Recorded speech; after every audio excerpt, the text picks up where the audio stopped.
What's up, tribe? How you guys doing? Go ahead and hit that subscribe button, and I hope you like this video. This is your review for the Real Housewives of New York, season 14, episode 11. Y'all just put us out of our misery. They are still in Anguilla, and we pick up with Uba snatching the glasses off of Aaron, and Aaron is upset, and the ladies are trying to mediate the situation between the two. I think most of the ladies know that Uba is doing too much, but I don't know if they scared to say something to her or they just want the whole thing to be over. Jenna tries to get Aaron's sunglasses from her, and Uba was like, I'm gonna give her sunglasses back in 45 minutes. That's how long she had my phone, so that's how long I'm gonna have her glasses. And at that point, I was just like, this has got to be the most ridiculous, asinine thing I have ever seen in my life. Listen, I done said what I had to say last week about this whole situation. I understand Uba being upset. And even when she explained later on, listen, me and my family have an agreement. Because I travel so much and I'm a single woman by myself out here in this world, the agreement is that I text them in the morning and I text them at night. Let them know that I woke up and I'm okay and I'm getting ready to go to bed and I'm safe. I understand that 100%. I could see if Aaron had your phone all night, girl. Aaron had your phone for 45 minutes, they said. Now, I think it was probably a little longer because I just feel like y'all was playing around in the hot tub and filming and all of that. So I feel like she did have your phone longer than 45 minutes, but I don't feel like you looked for your phone for longer than 45 minutes. And I just think that your reaction was a lot, which Bryn tried to explain that to you later on when y'all were at lunch, and she was trying to explain to you, listen, you're not wrong in how you feel, but you lose the high ground in how you respond. And I just think that's very valid. I think that's a very, very valid statement. And Uba's response is something that pisses me off. Well, that's just who I am. And see, I can't stand that coming from an adult. Because, and I used to be that person. Let me be clear. I used to be that person, like, well, that's just who I am. You just got to deal with it. That's just me. But at a certain point, I understand that you have to just evolve and mature. Now, Aaron is not perfect because, of course, this evolved into them bringing up all of the times that Aaron was messy, which I've been saying that, so you get no pushback or argument from me on the fact that Aaron has been a bone carrier. Aaron has stirred up mess, even with what she did with Jenna at the beginning of the trip with the whole, she said that she didn't want to fly coach. Like, all of that was just drama. I mean, it was necessary. And Aaron, it was funny because Aaron even said that to Jenna, because Jenna was actually one of the only people that really had her back, because first they went to like a rum bar or whatever, and then they went to lunch.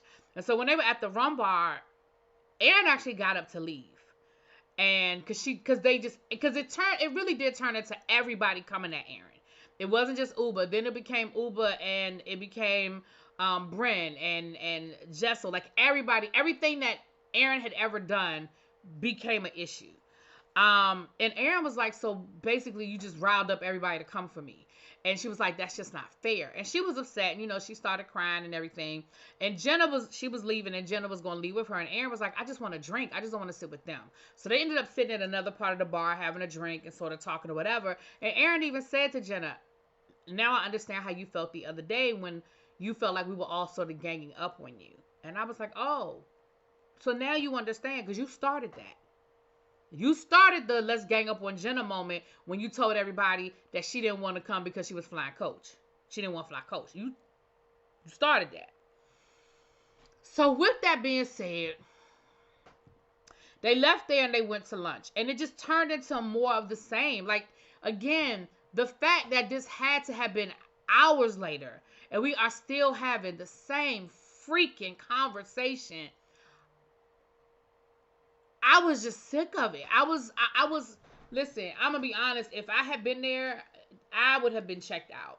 Like, I would have been so checked out by this whole situation. And the fact that Uba didn't think that she was just wrong at all. Like, took no accountability that she was just going too far. And like I said, Bryn tried to talk to her, Sai tried to talk to her, and every time somebody tried to talk to her, she sort of snapped at them and was like, no, I'm not wrong. No, I'm not wrong. And I was like, girl, but you are. At this point, you are. So Erin actually ends up leaving lunch and going back to the house, and she's upset and she's crying and she's talking to, she called her dad, and I feel like her dad gave her some good advice. He basically told her, listen, people are going to feel the way they feel. They're going to do what they do. He said, what happens if she tries to talk to you? And she was like, I don't know. He said, look, if she wants to talk to you, then, talk, work it out. This is somebody that's a friend of yours, but at the end of the day, on their way back, Jessel lets them know that she got a whole hit list on Erin. She has written down everything Erin has ever said that offended her. So now you got Bryn mad all over again about Erin calling her a hoe. Then you got Jessel bringing up everything Erin has ever said. And Uba is still mad, right? Poor Sai is just over it. She was like, y'all, it's our last day. Can we just have fun? Can we just have a good time? Jenna is trying, but Jenna done went upstairs and said, listen, I got work to do. I ain't got time for you hoes. I've been fooling with y'all all day, okay? I tried to be the peacemaker all day, and I just ain't got time for y'all, okay? I just ain't got time for y'all. Erin tried to talk to Uba. See, this ain't going to be a long review because I'm sick of it. I'm just tired and I'm sick of all of it. So Erin tries to talk to Uba, and again, the conversation dissolves. The conversation ends up dissolving into, once again, just them going back and forth and arguing because Uba don't want to be wrong. And Erin, at this point, I think Erin don't want to be wrong. And Uba walks off. Erin's like, fine. They all end up in the pool again or in the hot tub. And once again, it turns into everybody coming at Erin. Everybody yelling at Erin. Erin, you did this. Erin, you did that. You said this about Bryn. You called her a liar. And you said this about Jessel. You lied about her uncle being rich. And, like, again, some of it was valid. Erin, you've been starting shit all season. Let's be clear. Some of it was valid. But the fact that it just started from this place up here and went all the way down. Child, eventually Uba apologized and said that she was wrong for snatching the glasses off of her face. And Erin, child, they made up. The other thing that did sort of come up. Oh, and when all of it was said and done, guess what? Uba left her phone in the car. Once again, while she was in the middle of arguing with Erin about Erin taking her phone, she couldn't find her phone. She had left her phone in the car again, just like she had done the night before when how Erin ended up with her phone to begin with. So for somebody that is so attached to her phone that she's having this day-long argument about her phone, girl, you lost your phone again.